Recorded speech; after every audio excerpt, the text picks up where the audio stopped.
اب سارا معاملہ ان کے سامنے پیش کر دیا گیا ہے. اب تلواروں کے علاوہ کوئی معاملہ نہیں ہے. تب تک حضرت امام زین العابدین رضی اللہ تعالیٰ عنہ بخار کی شدت تھی, بات کی بات سن رہے تھے, اٹھ کر کے بیٹھ جاتے ہیں اور بیٹھنے کے بعد آپ ارشاد فرماتے ہیں, عرض کرتے ہیں, ابا حضور کیا ہم حق پر نہیں ہیں؟ حضرت امام علی مقام رضی اللہ تعالیٰ عنہ فرماتے ہیں, بیٹا ہم حق پر ہیں. ہم حق پر نہیں ہوں گے تو کون حق پر ہوں گے؟ ہم حق پر نہیں ہوں گے تو کون حق پر عمل کرے گا؟ پھر ابا جان یہ پریشانیاں کیوں آپ بیان کر رہے ہیں؟ حضرت امام علی مقام ہے کہ ہمیں ذبح عظیم کی تکمیل کا معاملہ طے کرنا پڑے. انہی پریشانیوں کے ساتھ رب کو منظور ہے کہ ہمیں شہادت عظمیٰ کا جوڑا پہنایا جائے. انہی پریشانیوں کے ساتھ رب کو منظور ہے کہ دین نانا کے دین حق کی حفاظت کی جائے. انہی دشواریوں اور پریشانیوں کے ساتھ رب کو منظور ہے کہ حق کا پرچم بلند ہو. لوگ کہتے ہیں کہ فلاں مار دیا گیا مغلوب ہو گیا. نہیں, مارنے اور مرنے سے غلبہ نہیں ہوتا ہے, بلکہ دشمن جو مقصد حاصل کرنا چاہتا ہے اس مقصد میں دشمن کو پھیل کر دیا جائے, غلبہ اس کو حاصل ہوتا ہے. دشمن کا مقصد تھا خون حسین سے میں اپنی حکومت کی بنیاد کو مضبوط کر لوں. امام حسین کا مقصد تھا خون بہ جائے, مگر غیر شرعی حکومت کو میں اپنے خون کی بنیاد پر غیر شرعی حکومت کو شرعی حکومت نہیں بننے دوں گا. امام حسین ہی کا مقصد کامیاب رہا. بیٹا تلواریں تو ضرور چلیں گی, گردنیں تو ضرور کٹ جائیں گی, جسم تو ضرور تڑپیں گے, مگر غلبہ ہمارا ہی ہوگا. بیٹا ہمیں گھبرانے کی ضرورت نہیں ہے. اپنے بچے کو حضرت امام تسلی دیتے ہیں اور تسلی دینے کے بعد سارے لوگوں سے کہتے ہیں, ایک مشورہ میں دیتا ہوں سنو. اب خیمے کی تنابیں ایک دوسرے کی تنابوں سے ملا دو اور خیمے اکٹھا کر لو اور خیموں کے قریب ایک گڑھا کھود دو تاکہ دوسرے طرف سے دشمن کے آنے کا معاملہ ختم ہو جائے, اور اس گڑھے میں لکڑیاں بھر دو. سویرے سویرے ان لکڑیوں میں آگ لگا دو تاکہ پیچھے کے حصے سے ہمارے خیموں پر حملہ نہ کریں. ہمیں یقین ہے کہ ہمارے خیموں پر حملہ کر دیں گے. یہ سید زادیوں کے چہروں سے چادروں کو چھین لیں گے, لیکن رب ان کا حافظ و ناصر ہے. میرے ساتھیوں تم ایسا کرو. امام علی مقام یہ پیغام دینے کے بعد اب آتے ہیں جہاں سید زادیاں تھیں, جہاں حضرت امام حسین کی بہن تھی, حضرت امام حسین کی بیویاں تھیں. امام علی مقام آئے اور سب کو اکٹھا کرنے کے بعد سمجھانا بجھانا شروع کیا. حضرت امام علی مقام کی بہن حضرت زینب نے اپنے بھائی کے گلے کا بوسہ لے لیا.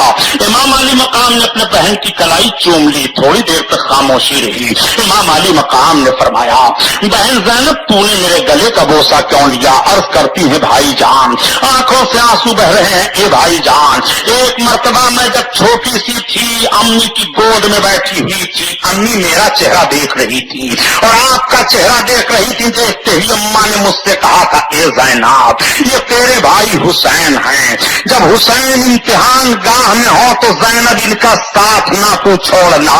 زینب تیرا بھائی شہید کیا جائے گا. زینب تو اپنے بھائی کے ساتھ ساتھ رہے گی, وعدہ کر لے. میں نے امی سے وعدہ کیا تھا, اے امی میں اپنے بھائی کا ساتھ نہیں چھوڑوں گی. اے بھائی جان مجھے وہی وعدہ یاد آ رہا ہے. مجھے علم ہے کہ سویرے سویرے آپ کی گردن پر تلوار چلے گی, دشمن آپ کی گردن پر تلوار پھیریں گے, اس لیے میں نے گردن کا بوسہ لیا ہے, اس لیے میں چوم رہی ہوں. بھائی آپ نے میری کلائی کیوں چومی تھی؟ امام علی مقام کہتے ہیں, اے بہن ماں نے یہ بھی تو کہا تھا اسی وعدہ میں کہ تو حسین کا ساتھ دینا, اور مجھ سے بھی وعدہ لیا تھا, یہ حسین یہ تیری بہن ہے, یہ ہر موڑ پر تیرا ساتھ دے گی. اے حسین یہ زینب ہے, یہ تیرے صبر و استقلال میں بھی تیرے ساتھ رہے گی. یہ زینب ہے, یہ اپنے شہزادوں کی بھی قربانی تیرے قدموں پر پیش کر دے گی. اے حسین یہ میری زینب ہے, یہ اپنے بچوں کا خون بھی تیرے نانا جان کی ناموس کے لیے بہا دے گی. اے حسین یہ میری زینب ہے, میری زینب کا خیال رکھنا, میرے زینب کے مشوروں پر عمل کرنا. بہن میں یہ دیکھ رہا ہوں کہ سویرے جب میں نہ ہوں گا تو دشمن تمہارے ہاتھ میں زنجیریں ڈال دیں گے. زنجیروں کی کڑیاں میرے بہن کے ہاتھ میں ہوں گی. کاش اس وقت حسین ہوتا تو ایک ایک کی گردن تلوار سے جدا کرتا, مگر ایک بہن جب تمہارے ہاتھوں میں بیڑیاں ڈالی جائیں گی, زنجیریں ڈالی جائیں گی بہن, اور تمہارے سر سے تمہارا دوپٹہ چھینا جائے گا تو تمہارے بھائی کے جسموں پر گھوڑے دوڑ چکے ہوں گے. اے زینب وہ منظر دیکھ رہا ہوں, بھائی اور بہن دونوں رو رہے ہیں, دونوں کی ہچکیاں بچ گئی ہیں. رات رونے کے لیے بھی عبادت کرنے کے لیے بھی ہے. مسلمانوں ذرا امام حسین کے قتل کا فرق سمجھو اور دنیا کا معاملہ سمجھو.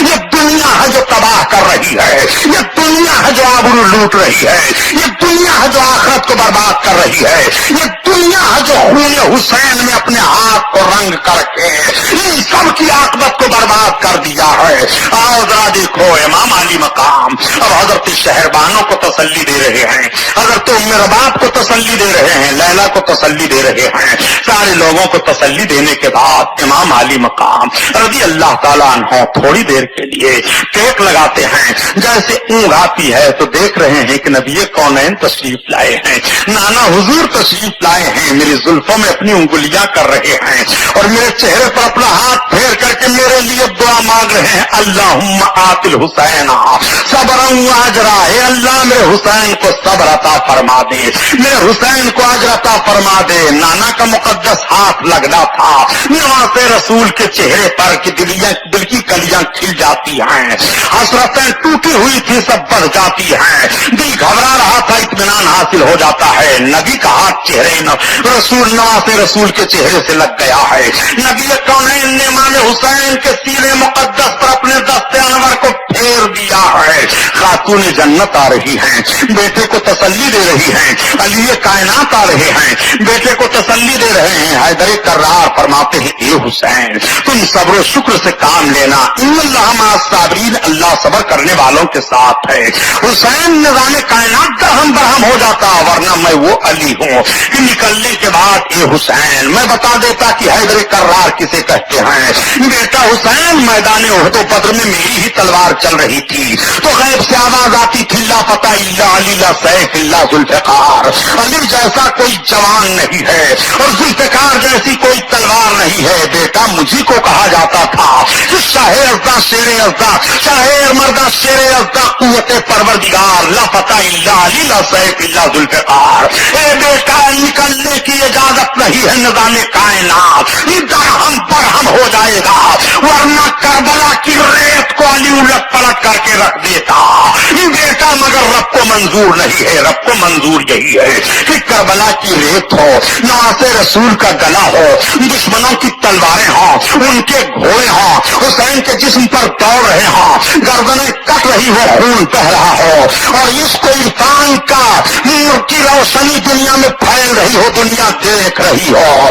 یہ رسول اللہ کے نواسے ہیں جو ذبح عظیم کی تکمیل فرما رہے ہیں. حضرت ابراہیم سے مطالبہ ہوا تھا بیٹے کو قربان کرو, مگر فدیہ دے کر کے بیٹے کی جان بچی تھی.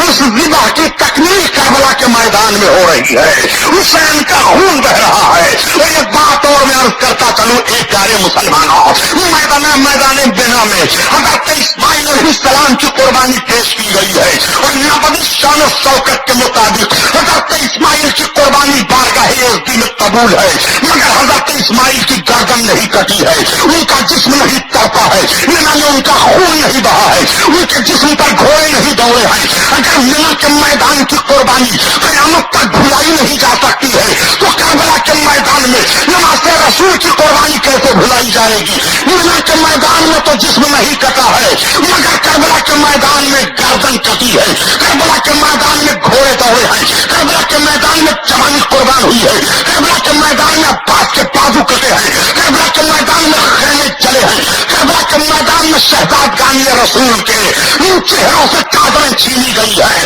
اور فاطمہ کی دلائیوں کے ہاتھوں میں زنجیریں ڈالی گئی ہیں. اگر مینا کی قربانی نہیں مسلمان بھلا سکتا ہے تو کربلا کے میدان کی قربانی قیامت تک نہیں بھلا جا سکتا. نعرے تکبیر, نعرے رسالت, جشن شہیدان کربلا, علامہ سبحانی صاحب قبلہ. اور نقشہ دیکھو کربلا کے میدان کا. امام علی مقام رضی اللہ تعالیٰ عنہ صبر و شکر کی تعلیم دینے کے بعد امام علی مقام بیدار ہوئے. نانا جان کو خان نے زیارت کر لی, ماں کو دیکھ لیا, باپ کو دیکھا, بہت خوشی ہے. تیمم فرماتے ہیں, نماز تہجد ادا کرتے ہیں. تھوڑی دیر کے بعد صبح کا سفیدہ پھیلا, حضرت علی اکبر کو اجازت ہوئی, اذان فجر کی دیتے ہیں. فجر کی اذان دینے کے بعد نماز ادا کی جاتی ہے, یہ وہ نماز ہے جو سویرے سویرے کربلا کے میدان میں امام علی مقام رضی اللہ تعالیٰ عنہ چند لفوظ قدسیہ کو لے کر کے ادا کر رہے ہیں. اس نماز کو دیکھو، روح نماز کو دیکھو.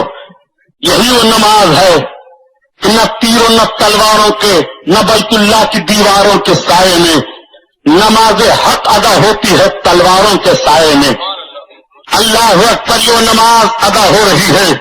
نماز ادا کرنے کے بعد امام علی مقام اپنے تمام جانثاروں کو فرماتے ہیں کہ فوج کی ترتیب دے لو. 22,000 لشکر سے 72 لوگ ٹکرانے والے ہیں، مگر ترتیب سے صف درست کی جاتی ہے. بیچ میں حضرت عباس علمدار کو علم لے کر دیا جاتا ہے. داہنی طرف حضرت حبیب بن مظاہر کو، بائیں طرف حضرت ظہیر بن قیم بجلی کو، اس کے بعد حضرت مسلم بن اوسجا کو، اس کے بعد دوسرے جانثاروں کو. اس طرح سے ترتیب وار صف میدان میں لگ جاتی ہے. ادھر سے یزیدیوں کا نرغہ آگے بڑھتا ہے. امیر صاحب نکلا اور نکلنے کے بعد اس نے امام علی مقام کی طرف تیر کمان کو کھینچ دیا اور تیر کو چھوڑا. کہا اے کوفہ والو، گواہ ہو جانا ابن زیاد اور یزید کے سامنے بتانے کے لیے کہ سب سے پہلے کربلا کے میدان میں عامر بن صاحب نے حسین ابن علی کی طرف تیر پھینک کر کے جنگ کا آغاز کر دیا. عامر بن صاحب پیچھے ہٹ گیا. پیچھے ہٹنے کے بعد اب یکا دکا کا معاملہ سامنے آنے لگا، لیکن ابھی لڑائی کی نوبت نہیں آئی تھی کہ تب تک ایک نوجوان مستانہ وار نکل پڑتا ہے، جھومتا ہوا آتا ہے، امام علی مقام کے سامنے حاضر ہوا. امام علی مقام کی نگاہیں دیکھ رہی ہیں یہ تو وہی حر ہے. حر قدموں پر گر پڑے، سلام عرض کرتے ہیں حضور نماز رسول مجھے معاف کر دو. میں جب تک اس جنگ کو سیاسی جنگ سمجھتا رہا، میں سوچتا رہا سیاسی موڑ پر کوئی نہ کوئی ایسا موڑ آئے گا کہ آپ سے مصالحت ہو جائے گی. مگر اے امام، جب میں نے ہر طرح سے دیکھ لیا کہ کوئی ایسا سیاسی موڑ نہیں آ رہا ہے کہ مصالحت ہو، اور میں نے دیکھ لیا کہ اگر آپ کی طرف میری تلوار اٹھی تو جہنم منہ پھیلائے ہوئے ہے. اب جہنم سے بچنے کے لیے شہزادے رسول آپ کے قدموں میں ہوں. پہلا مجرم میں ہوں جو میں نے آپ کا راستہ روکا تھا. یا شہزادے رسول میں معافی مانگ رہا ہوں، مجھے آپ معاف کر دو. حر کا اتنا کہنا تھا کہ بھیگی پلکوں کی چھاؤں سے حر آئے تھے. یہی تو وجہ ہے پیارے کہ نماز رسول سب کچھ برداشت کر لیں گے مگر کسی کے بھیگی پلک کا بوجھ نہیں برداشت کریں گے. حضرت امام علی مقام نے فرمایا یا حر انت حر من النار، حر جاتی جہنم سے آزاد ہے. جہنم سے آزادی کا پیغام سننے کے بعد حر نماز رسول کے قدموں میں سر رکھ دیتے ہیں اور سر اٹھانے کے بعد اپنی تلوار کو پتا نے بلند کیا. اے یزید نوازوں، میں تم سے پوچھنا چاہتا ہوں، جو تم خام خواہ کے لیے کہہ دیتے ہو کہ حسین بغاوت کر رہے تھے میدان کربلا میں، ان کو ایسا نہیں کرنا چاہیے. نادان، حر سے زیادہ تو کربلا کا نقشہ سمجھ رہا ہے، حر سے زیادہ تو کربلا کے سیاسی داؤ پیچ کو جان رہا ہے، حر سے زیادہ تو دنیا دار کربلا کے میدان میں بنا ہوا ہے. حر جب تک سمجھتے رہے یہ سیاسی موڑ ہے، یزید کی طرف تھے، لیکن جب حر نے دیکھ لیا کہ حسین سے جنگ نہیں ہے، حق سے جنگ ہے، حسین سے جنگ نہیں ہے، رسول سے جنگ ہے، حسین سے جنگ نہیں ہے، علی سے جنگ ہے، حسین سے جنگ نہیں ہے، وہ عثمان غنی سے جنگ ہے، عثمان غنی سے جنگ نہیں ہے، عمر فاروق اعظم سے یہ جنگ ہے، عمر فاروق اعظم سے یہ جنگ نہیں ہے، بلکہ ابو بکر صدیق سے یہ جنگ ہے، ابو بکر صدیق سے یہ جنگ نہیں ہے، رسول کائنات سے یہ جنگ ہے، اور رسول کائنات سے یہ جنگ نہیں ہے، بلکہ رب العزت سے یہ جنگ ہے. تو فوراً یزید نے ساتھ یزید ابن حر ابن یزید الہی نے فوراً ساتھ چھوڑ دیا اور امام کے قدموں پہ اپنے سر کو رکھ دیا. حر نے فیصلہ دے دیا کہ کربلا کی لڑائی اقتدار کے لیے نہیں ہے. حر نے امام کا ساتھ نہ چھوڑا ہوتا اگر وہ سمجھتے کہ اقتدار کی لڑائی ہے. بتاؤ، یزیدی ذہن رکھنے والے نجدی بدماشوں کی گود میں پلے ہوئے لوگ، میں آپ سے پوچھنا چاہتا ہوں، اب بھی یزیدی نماز باتیں کرتے رہو گے؟ حر نے تمہاری توحید پر آخری کیل ٹھوک دیا ہے کربلا کے میدان میں.